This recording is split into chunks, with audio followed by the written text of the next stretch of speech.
Thank you very much, Kayla, and apologies everybody, you'll hear quite a lot from me this afternoon. I'm really delighted to be chairing this panel where we're going to dig in a bit more to those questions that I put up before and you were just discussing in the breakout groups. We've got two really excellent speakers, one of whom is going to kind of advocate for the strong government position and the other one who will advocate for the strong parliament position. The government speaker is Sir Stephen Laws. He spent a long career working for the government as a lawyer, involving the very important role of drafting legislation on behalf of the government. So he knows both government and parliament very, very well. Hannah White, you've actually met before. She came to a previous weekend.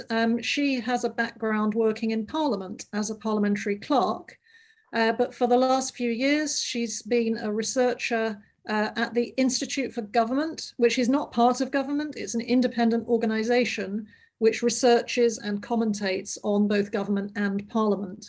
Both of them have spent their entire careers working in politically neutral positions. So if I say Stephen's speaking for government, it doesn't mean he's speaking for this government. He's worked for governments of all political hues, and Hannah likewise has worked in neutral positions all the way through her career. Each of them will introduce for 5 minutes. You'll have a moment for reflection after each talk, and then we'll have a Q&A between myself and the two speakers for about 15 minutes to tease out their views on the questions and also to try and understand the questions a bit better. I'm relying on them to give me really short answers so that we can get through the questions, but there's going to be plenty more time for questions later on from you, the members. You'll have an opportunity to submit questions and we'll have a second Q&A later on after your afternoon break. So I think that's all from me for now, and I should hand over to Stephen for his opening remarks. Thank you. I'm down, as you've heard, as the person more to the strong end of the strong government end of the argument. And that may make you think I believe the relationship between Parliament and government involves a test of strength, a competition for power, or a natural state of conflict in which it's necessary for me and for Hannah to take different sides. That's not what I think. Instead, the great virtue of our constitutional arrangements, in my view, is that in practice, they require government and parliament to work together. They make consensus building and respecting the views of others more important than who wins the conflict. Of course, like all man-made arrangements, they are also capable of improvement. But improvement here should mean getting better at working together in the way I've described. Two ideas are my starting place with the UK Constitution. First, what really influences the decisions that politicians make is what it is politically possible for them to persuade others to accept. Rules that lay down what can and cannot be done are very much less important. After all, the system allows rules to be changed. Secondly, everything affected by political decision-making is connected. You cannot line up the decisions and make them separately one by one. You have to make sure that all your decisions fit together. Political decisions are often like the decisions for picking a sports team, suitable subject for Saturday afternoon. You do not pick the best team by picking the best player for each position. You need to pick the players who will play best with each other. Selecting a player for one position depends on who is chosen to play alongside them, but also vice versa. So in government, for example, you cannot decide how to fund one part of the system without considering whether the funding you provide will require less funding for other things. Every decision to change something can have complex knock-on effects elsewhere, and at the same time, it is itself also affected by all the other decisions you make on other matters. The effect of this is that someone does need to be democratically responsible and answer for how all the decisions fit together and for the knock-on consequences that result from everything being connected. I say only the executive, the government, can carry that responsibility. It alone has the capacity to pull things together and the staff and the other resources to make sure they all work in harmony. Parliament, which comprises many members with conflicting views and certainly no unity of purpose, cannot exercise the direct control that is needed to perform that role, and only a person with control, who can't pass the blame on to someone else, can be made answerable. This is why I think the job of making new policy proposals should always ultimately rest with government. That leaves Parliament's role, the one that it can perform best, to be first responding to government proposals by questioning them with a view to improving them, and secondly, ensuring that government accepts responsibility and answers for what has been done. So where does that get me with today's questions? Well, question A, transparency is absolutely essential in order to allow government to be held to account. Of course, government should not keep things secret just to make its life easier. But I think that this question is really about something completely different. It is about deciding the stage at which policymakers should ask others outside government to contribute their comments to the process. I knew the dog would start barking at that point. You should not ask too early and risk being told that it is impossible. You should not start too early and risk being told that it's impossible to contribute because your ideas lack sufficient detail. Nor should you leave it too late, working up all the detail first, and so risk being told that, as you've obviously made up your mind already, what would be the point of contributing? I suspect the answer here is that you cannot make firm rules for the right moment, but that there will be a political price to pay if you choose the wrong one. Question B, you will have heard about secondary legislation today. It's new law that is made without the same detailed scrutiny in Parliament as is given to an Act of Parliament. The less detailed scrutiny, though, will always be something that Parliament itself has decided to allow, and the difference between primary and secondary legislation are often in practice not as great as is sometimes made out. Also, when secondary legislation is used for doing something that Parliament would really like to look at more closely, it will usually in practice be possible for Parliament to ensure it does look at the matter more closely. The answer here, in my view, probably lies in considering whether parliamentary procedures can be improved so that secondary legislation that Parliament decides it would, after all, like to look at more closely, is identified and does not slip through the net. Questions C to E, I think we can talk about these in more detail later.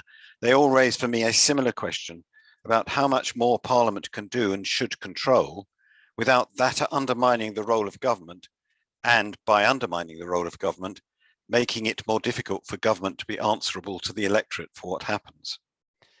And on the last question, question F, what I think is important to identify there is how much the question or any answers given to it are not really about who should be able to trigger an election, but about whether when an election could happen, someone should be able to stop the electorate from having their say.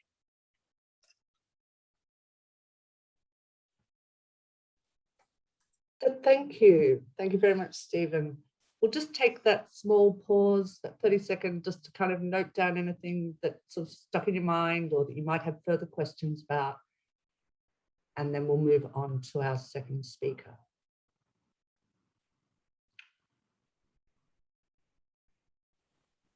Okay, so I think we're ready to move on to our next speaker. Hi everyone, it's great to see you all again. My role today is to put the case for the strong Parliament side of this debate. And the argument that I want to make to you all is that it's to all of our benefit for Parliament to play a strong role in our constitutional setup, potentially a stronger role than it's currently able to do. Good scrutiny by Parliament of government makes for good government. And just because government needs to be able to get things done, that doesn't mean it should be able to restrict the ability of backbench and opposition MPs to have their say. Now, Meg framed a number of questions and Stephen's just gone through some of those. I won't cover them all in detail.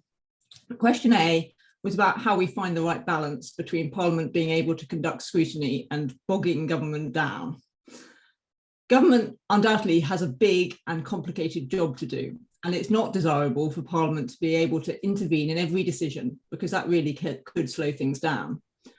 But we do need to ensure that Parliament has enough opportunity to scrutinise government, because better scrutiny makes for better government. If Parliament doesn't get the chance to ask the right questions, there's less chance that possible flaws in what government is planning to do and decisions it's planning to take will be identified, and there won't be a chance to rectify those flaws. And there's more chance that government will be able to avoid awkward questions about things that have already gone wrong if Parliament doesn't have enough time to conduct scrutiny. And if you can't ask those questions, then important lessons might not be learnt for next time. And that's why I think question D is really important. Who should decide what Parliament gets to discuss? Now, it's not an exact analogy, and it may have come to mind because I have just moved house, but if the government has too much control over what Parliament can talk about and decide, it's a bit like you deciding to buy a house on the basis of the estate agent's particulars. But the person who's selling the house being able to control which bits of the house you can look at, whether or not a surveyor can come round, and what questions they'll answer about that house. You might feel in that situation that you haven't had the opportunity to ask everything you wanted to and to know everything about that house before you made the decision to buy it. And the extra information you might have found out through that process might not have stopped you wanting to buy the house, but it might, for example, have changed how much you were willing to pay for it. In the same way, parliamentarians might not want to oppose government policy decisions altogether, but they might want to suggest changes or highlight problems which their constituents raise with them that the government hadn't thought of. And it's not just government MPs that have the right to be heard. We all elect our MP in our own constituency. Some of those will be backbenchers, government backbenchers, some of them will be opposition MPs. They should all get the opportunity to express their views. And if government has too much control over what Parliament can ask about and discuss and decide, then there might not be the opportunity for those views to be heard. And then there's question B, about to what extent government should be able to legislate fully without full parliamentary oversight.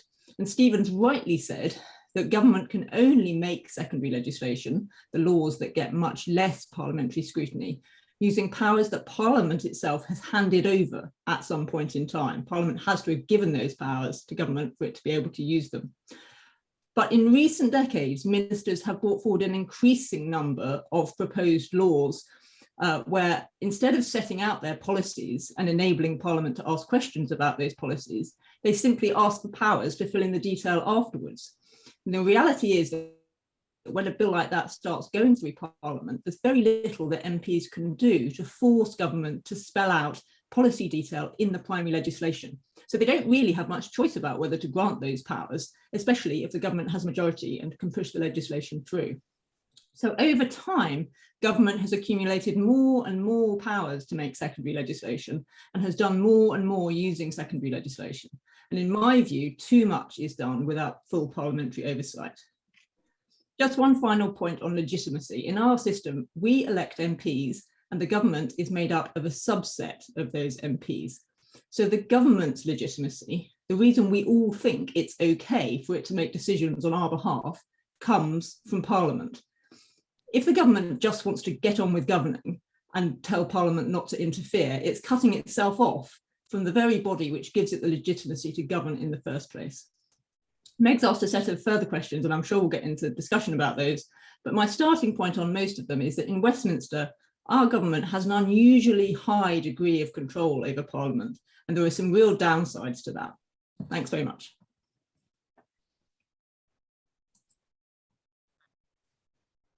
And we'll just give you that sort of, again, 30 seconds or so to sort of reflect on what Hannah said, take down any notes before I open it up for, hand it back to Meg for the discussion.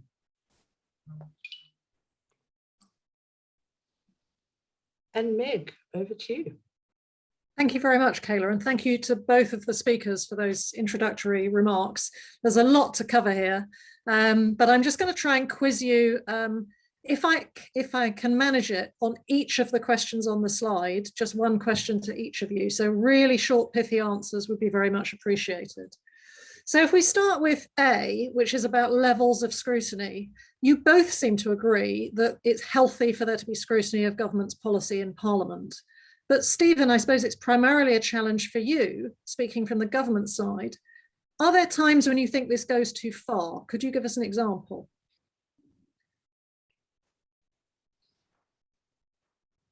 You need to unmute.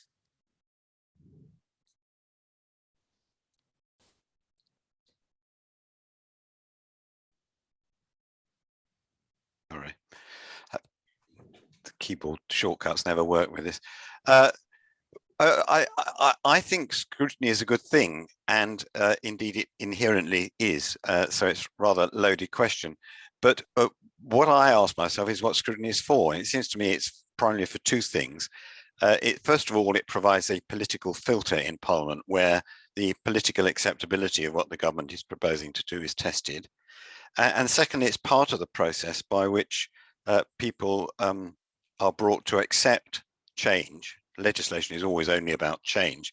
People are brought to accept change and to accept its legitimacy. And I think if scrutiny is confined to that, it is fine and desirable. But that the process by which Parliament scrutinises legislation always has the capacity to expand and actually become a mechanism for obstruction and delay. And in those circumstances, it's not constructive. It would only be fair to ask Hannah, I suspect you'll say no, don't think it can go too far. If you're thinking about things like questions and select committees and so on, can they get in the way too much? Yeah, well, I mean, I think a good example to think about right now is during the pandemic. It's always the case that the Department of Health gets more parliamentary questions asked to it than any other government department. During the pandemic, even more, the number of questions that MPs wanted to ask the Department of Health shot up, and to members to please be judicious about how many questions they asked the Department of Health, because actually the department was trying to deal with the pandemic and couldn't spend all its time answering parliamentary questions. Okay. We've heard a lot about primary and secondary legislation, which will be new concepts to a lot of people here, and we've heard the broad parameters, but I think it might help to make it real for people if we could hear some examples. So Stephen, could you give us an example of good use of secondary legislation where there's less parliamentary oversight and government can make decisions quickly? Well, I think I'd mention two sorts. First is where the question whether what the government is proposing to do is capable of being answered with a simple yes or no question. I mean, an obvious question would be fixing a figure in an act of parliament, putting up a rate of benefit or something where you don't need 3 stages in order to decide whether one number is the right number or not. You can answer it yes or no. So, and you're going to be doing it regularly. So you use secondary legislation so you can change things. And another example is where you're regulating an industry. And it comes back to the first point, the first question I addressed when I spoke, which is, when do you consult people? Very often, government isn't ready to come out with its whole policy, but it's driven by other timetables to do something.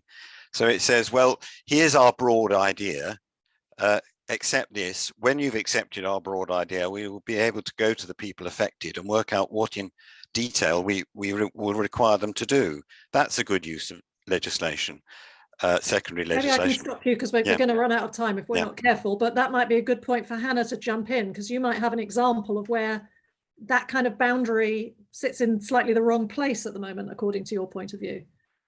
Yeah, so one example which fits quite neatly, because it's one of the first categories where Stephen said, you know, it's a good idea. We have an increasingly complex welfare state, and it's good to be able to use secondary legislation to just adjust the levels of different benefits and so on with inflation and so on. I completely agree with that. But then in 2015, for example, the government then tried to adjust the level of tax credits to do something which would have amounted to a £4.4 billion cut in tax credits. Now, the power had been given by Parliament to government to be able to change tax credits for exactly the reason that Stephen envisaged, but the House of Lords said, no, we don't think this is an appropriate use of that power to make this really big cut. And actually, if government wants to do a big policy change like that, it should have done it using primary legislation. Okay, and there were lots of examples under COVID, which we might come back to later because it became quite controversial in that period as well. Stephen, private members legislation, non-government bills. Am I right in thinking that you think government should ultimately be able to block a bill that's come from private members if it doesn't approve of it? Yes, and indeed most systems, even systems where the executive and the legislature are completely separate, as in America, have systems for an executive veto on legislation. And it's what I was saying about everything being connected, and particularly anything that involves money is connected to everything else. So if government is going to take responsibility for how much money the government raises and how it spends it, it needs to be able to block being forced to spend it on things that are not part of its plan.